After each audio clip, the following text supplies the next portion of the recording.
महाशिवरात्री 2026 महाशिवरात्रीच्या दिवशी शिवलिंगावर करा हा अभिषेक. शिवलिंगावर अर्पण करा ही एक वस्तू. 7 पिढ्याचं दारिद्र्य दूर होईल. नमस्कार मित्रांनो, श्री स्वामी समर्थ. हर हर महादेव. 15 फेब्रुवारी 2026 वार रविवार या दिवशी आपण महाशिवरात्री साजरी करणार आहोत. मित्रांनो, महाशिवरात्रीच्या या पर्व काळामध्ये अत्यंत शुभ आणि अत्यंत पुण्यकाल आहे. तर या काळामध्ये आपण भगवान शिवशंकर आणि माता पार्वती यांची मनोभावे व्रत, सेवा, उपासना करत असतो, मंत्र जप करत असतो. तसेच मित्रांनो, आपण महाशिवरात्रीच्या या काळामध्ये पवित्र दिवशी आपण शिवशंभूंना प्रसन्न करण्यासाठी शिवलिंगावरती शिव मंदिरामध्ये जाऊन अभिषेक देखील करत असतो. तर मित्रांनो, आपण महाशिवरात्रीच्या या पवित्र पर्व काळामध्ये केलेला कोणता अभिषेक आपल्याला कोणतं फळ देतो आणि कोणकोणते अभिषेक आपण शिवलिंगावरती करू शकतो हे सविस्तर आजच्या व्हिडिओमध्ये आज आपण बघणार आहोत. त्यामुळे व्हिडिओ कोठेही स्किप करू नका, शेवटपर्यंत नक्की बघा व व्हिडिओला एक लाईक करून आपल्या मराठी रोहिणी किचन चॅनलला सबस्क्राईब देखील जरूर करा व कमेंट बॉक्समध्ये ओम नमः शिवाय किंवा हर हर महादेव नक्की टाईप करा. तर मित्रांनो, महाशिवरात्रीच्या दिवशी तुम्ही शिवलिंगावरती यापैकी कोणताही अभिषेक करू शकता. जशी तुमची समस्या आहे तसा तुम्ही या पर्व काळामध्ये अभिषेक करू शकता. तर आपण शिवलिंगावरती कोणकोणते अभिषेक करायचे आहेत ते सविस्तर जाणून घेऊया. मित्रांनो, महाशिवरात्रीच्या अत्यंत पवित्र दिवशी या पावन शुभ काळामध्ये भगवान शिव शंकरांना प्रसन्न करण्याचा प्रयत्न आपण करत असतो. महाशिवरात्रीच्या दिवशी भगवान शिवशंकर आणि माता पार्वती यांची जर आपल्यावरती कृपा झाली तर, आपल्याला कृपा आशीर्वाद मिळाला तर आपल्या जीवनातील सर्व अडचणी, दोष दूर होतील. जे काही रोग, व्याधी, पैशासंबंधी समस्या ज्या काही असतील तर त्या दूर होतील. त्यामुळे आपल्याला महाशिवरात्रीच्या या पावन काळामध्ये असे काही उपाय आणि अशा काही गोष्टी या आवर्जून करायच्या आहेत. महाशिवरात्रीच्या दिवशी जर भगवान शंकराची तुमच्यावरती कृपा दृष्टी झाली तर मित्रांनो, असं म्हणतात की रंकाचा राव होतो. म्हणजेच अत्यंत तुम्ही गरीब असाल तर श्रीमंत देखील बनू शकता. सुख, समृद्धी, वैभव आणि ऐश्वर्य आल्याशिवाय राहत नाही. तर मित्रांनो, महाशिवरात्रीच्या पर्व काळामध्ये भगवान शिव, माता पार्वती यांचा विवाह झाला होता. त्यामुळे या काळामध्ये या दिवशी केलेले सर्व उपाय, जप, तप, उपासना, व्रत खूप फलदायी मानलं जातं आणि याचं शुभ फळ आपल्याला मिळत देखील असतं. या दिवशी जर आपण काही अभिषेक केले तर आपलं 7 पिढ्याचं दारिद्र्य दूर होऊन माता लक्ष्मी आपल्या घरामध्ये नांदेल. माता लक्ष्मीची कृपा आपल्यावरती नक्कीच होईल. आपल्या घरामध्ये पैशाची कधीच कमतरता भासणार नाही. धन, धान्य, सुख, समृद्धी सर्व काही येईल. तर मित्रांनो, आता तुम्ही म्हणाल की हो, हे सगळं खरं, इथपर्यंत ठीक आहे, पण अभिषेक करायचा म्हणजे नेमकं करायचंय काय? तर मित्रांनो, आपण महाशिवरात्रीच्या दिवशी भगवान शंकराची पूजा, सेवा करण्यासाठी आपण शिवलिंगावर विविध वस्तू अर्पण करत असतो. मग ते शुद्ध पाणी असो किंवा मग इतर पदार्थ आपण अर्पण करत असतो.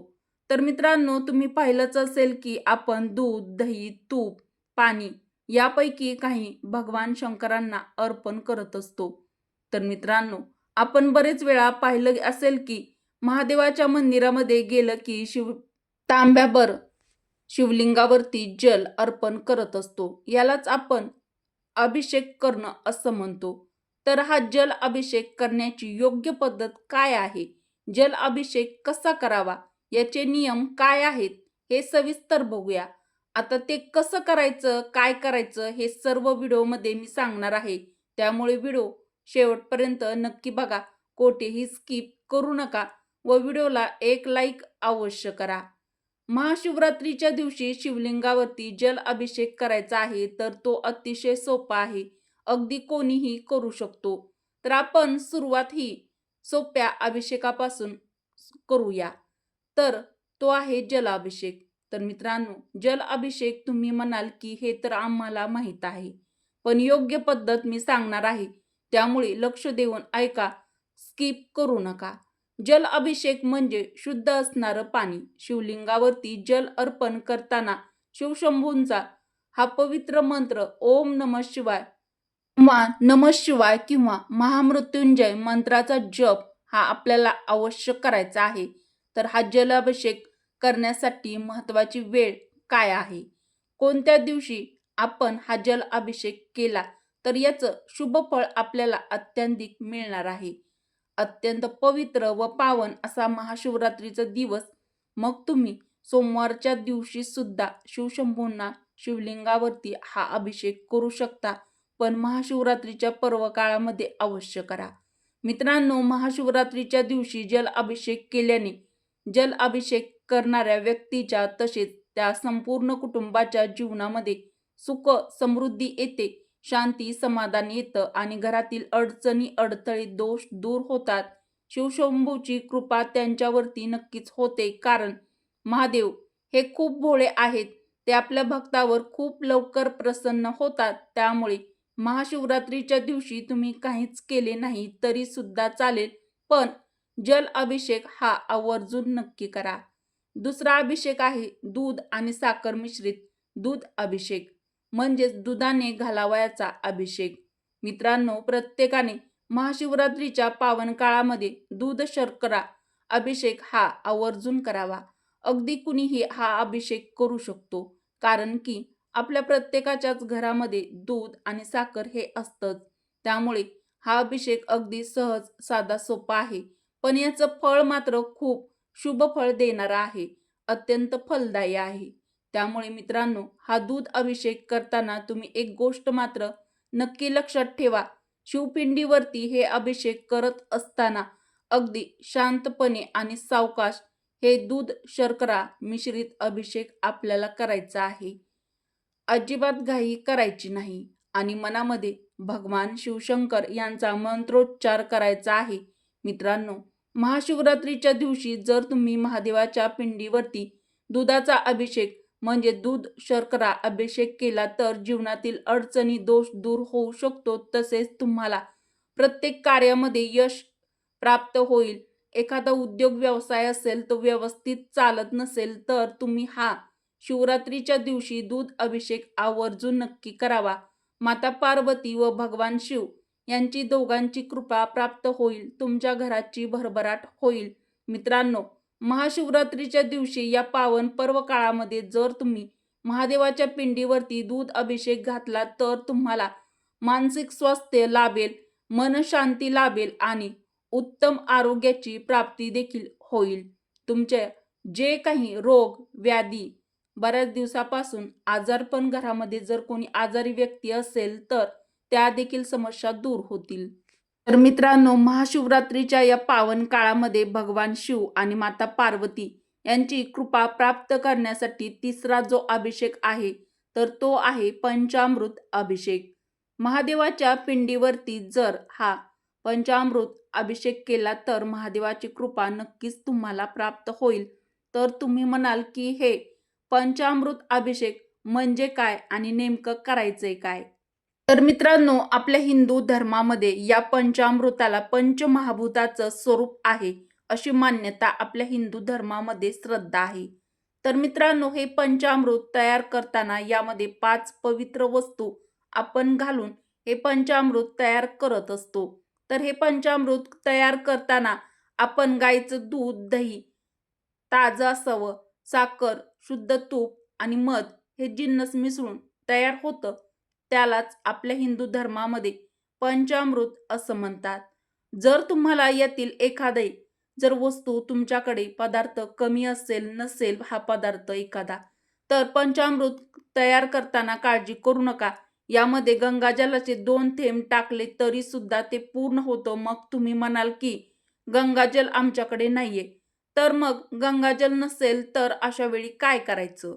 तुमच्या जवळपास जी काही पवित्र स्थळ आहेत, पवित्र नदी आहे, एखादा पवित्र तलाव आहे, तिथून शुद्ध पाणी तेथून तुम्ही तांब्याभर घेऊन यायचं आहे आणि त्यातील 2 थेंब पाणी जर तुम्ही टाकलं तरी ते सुद्धा गंगाजल आहे, अशी आपल्या हिंदू धर्मामध्ये मान्यता आहे. महाशिवरात्रीच्या पावन काळामध्ये जर तुम्ही शिवलिंगावरती पंचामृत अभिषेक जर केला तर त्याचं फळ हे अत्यंत शुभ असतं.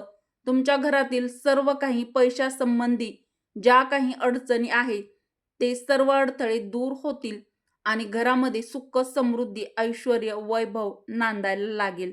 मित्रांनो, जर तुमच्या जीवनामध्ये पैशासंबंधी आर्थिक चणचण आहे, पैशासंबंधी तुम्हाला बऱ्याचशा समस्या आहेत, तुमच्या आयुष्यात गरिबी तुमची पाठ सोडायला तयार नाहीये, तर मग अशा लोकांनी महाशिवरात्रीच्या या पर्व काळामध्ये महादेवाच्या पिंडीवरती हा पंचामृताचा अभिषेक अवश्य करावा. यामुळे तुमच्या पैशासंबंधित समस्या सुटून तुमच्या घरामध्ये प्रचंड पैसा येईल आणि जर तुम्हाला एखादं वाहन, गाडी असेल आणि दुर्घटना होऊ नये असं जर तुम्हाला वाटत असेल तर तुम्ही महाशिवरात्रीच्या या पर्व काळामध्ये शिवलिंगावरती हा पंचामृताचा अभिषेक अवश्य करावा. यामुळे अपघात टळू शकतात. तसेच मित्रांनो, तुमच्या वैवाहिक जीवनामध्ये काही समस्या असतील तर महाशिवरात्रीच्या दिवशी तुम्ही हा पंचामृताचा अभिषेक देखील शिवलिंगावरती अवश्य करावा. तर मित्रांनो, पुढील जो अभिषेक आहे तर तो आहे रसमिश्रित अभिषेक. तर मित्रांनो, तुम्ही म्हणाल की रस अभिषेक कसा करायचा? तर यासाठी तुमच्याकडे जी काही फळं, जर तुम्ही शेतकरी असाल तर तुमच्या शेतामध्ये भरपूर फळे आपल्या शेतामध्ये असतातच. तर ती फळे आणली तरी सुद्धा चालतात आणि जर नसतील तर तुम्ही बाजारातून विकत विविध फळं एकत्र घेऊन यायचे आहेत आणि त्याचा रस एकत्र करून घ्यायचा आहे आणि मग त्यामध्ये तुम्ही ऊस, आवळा, चिकू, सफरचंद, कवठ याचा समावेश करू शकता. तर मित्रांनो, महाशिवरात्रीच्या दिवशी जर तुम्ही हा रस अभिषेक केला तर मित्रांनो, शिवपुराणानुसार हा अभिषेक केल्याने मोक्षाची प्राप्ती होते अशी आपल्या हिंदू धर्मामध्ये श्रद्धा आहे. मित्रांनो, तुमचा जर एखादा उद्योग व्यवसाय आहे आणि जर तुम्ही बरेच दिवस झालं प्रयत्न करत आहात पण तुम्हाला यश मिळत नाहीये, तो व्यवसाय व्यवस्थित चालत नाहीये, फायदा होण्याऐवजी तोटाच होत आहे, तर मग अशा वेळी तुम्ही महाशिवरात्रीच्या पवित्र दिवशी ही संधी चुकवू नका, तुमच्या हातची घालवू नका. हा अभिषेक जरूर करा. मित्रांनो, पुढील जो अभिषेक आहे तर तो आहे तीळ मिश्रित जल अभिषेक. यासाठी पाण्यामध्ये, शुद्ध पाण्यामध्ये, शक्यतो पिण्याचे पाणीच घ्या. पाण्यामध्ये आपल्याला थोडेसे काळे तीळ टाकून घ्यायचे आहेत आणि मित्रांनो, महाशिवरात्रीच्या दिवशी तुम्हाला एखाद्या शिवमंदिरामध्ये जाऊन काळ्या रंगाच्या शिवलिंगावरती काळे तीळ मिश्रित जलाने अभिषेक करावा. महाशिवरात्रीच्या दिवशी हा तीळ मिश्रित अभिषेक केल्याने मित्रांनो, याचे तुम्हाला कित्येक पटीने शुभफळ मिळणार आहे. भगवान शंकर आणि माता पार्वती या दोघांची कृपा आशीर्वाद तुम्हाला भेटतील. मित्रांनो, जर तुमच्या जीवनामध्ये तुम्हाला खूप संघर्ष करावा लागत असेल, तुम्ही खूप प्रयत्न करत असाल पण नशीब जर तुमची साथ देतच नसेल तर तुम्ही महाशिवरात्रीच्या दिवशी हा तीळ जल मिश्रित अभिषेक शिवलिंगावरती अवश्य करावा. मित्रांनो, जर तुम्हाला असं वाटत असेल की तुमच्या पाठीमागे काही दोष आहे, खूप जीवनामध्ये अडचणी अडथळे येत आहेत प्रत्येक कामामध्ये किंवा मग तुमच्या पाठीमागे शनीची 7.5 चालू आहे, तुमच्या कुंडलीमध्ये काही शनी दोष आहेत, तर मग मित्रांनो, अशा वेळी तुम्ही महाशिवरात्रीच्या दिवशी हा तीळ मिश्रित अभिषेक केल्याने तुमच्या जीवनातील त्याचा परिणाम तुम्हाला हळूहळू जाणवू लागेल. तुमच्या जीवनामध्ये आर्थिक शांतता, स्थैर्य लाभेल, अडचणी अडथळे दूर होऊ लागतील, धनप्राप्तीचे नवीन मार्ग उघडतील. मित्रांनो, पुढचा जो अभिषेक आहे तर तो आपल्याला तिळाच्या तेलाने शिवलिंगावरती करायचा आहे. तर तिळाच्या तेलाने आपण भगवान शिवशंकरांचा अभिषेक करा. मित्रांनो, तिळाच्या तेलाने केलेला अभिषेक जीवनातून दुर्भाग्य घालवतो, सौभाग्य, यश प्राप्त होईल. मित्रांनो, व्हिडिओ कसा वाटला ते देखील नक्की कळवा. व्हिडिओ आवडला असेल तर व्हिडिओला लाईक करा. मराठी रोहिणी किचन चॅनलला सबस्क्राईब करा. कमेंटमध्ये ओम नमः शिवाय नक्की टाईप करा. चला तर मग परत भेटू अशाच पुढील एखाद्या छानशा व्हिडिओमध्ये. व्हिडिओ शेवटपर्यंत पाहिल्याबद्दल तुम्हा सर्वांचे मनापासून धन्यवाद. श्री स्वामी